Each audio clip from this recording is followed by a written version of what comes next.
Welcome to my YouTube channel. AP ఉద్యోగ పెన్షన్ల pending బిల్లులపై త్వరలో సమావేశం.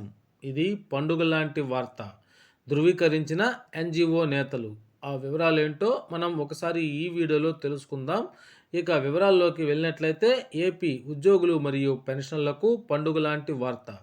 త్వరలో ఉద్యోగ సంఘాలతో సమావేశం. ధృవీకరించిన ఎన్జిఓ నేతలు.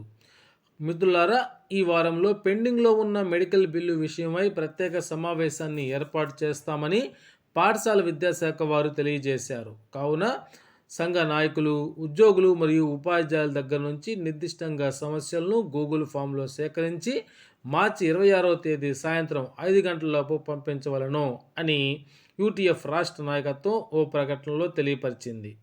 అదేవిధంగా ఏపీజీఎల్ఐ లోన్స్ మరియు ఏపీజీఎల్ఐ క్లోజర్స్ ఫిబ్రవరి 2025 వరకు ఉన్నటువంటి దాదాపు 80 కోట్ల రూపాయలన్నీ ఉద్యోగుల ఖాతాల్లోకి జమ అయ్యాయి.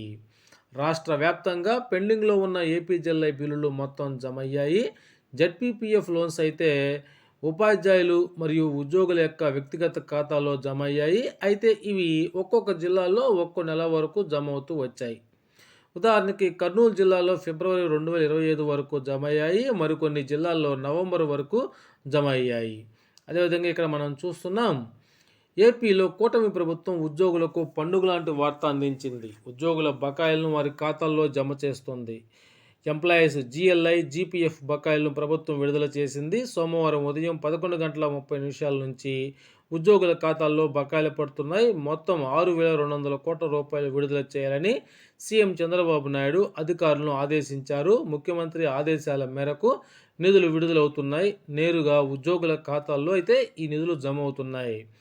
ఈరోజు రేపు సాయంత్రానికల్లా పూర్తి స్థాయిలో నిధులు విడుదలవుతాయని ఆర్థిక శాఖ అధికారులు చెబుతున్నారు. బకాయిలు జమ అవుతున్నాయని ఏపీ ఎన్జిఓ అసోసియేషన్ నేతలు ఈ మేరకు ఈ విషయాన్ని అయితే ధృవీకరించారు.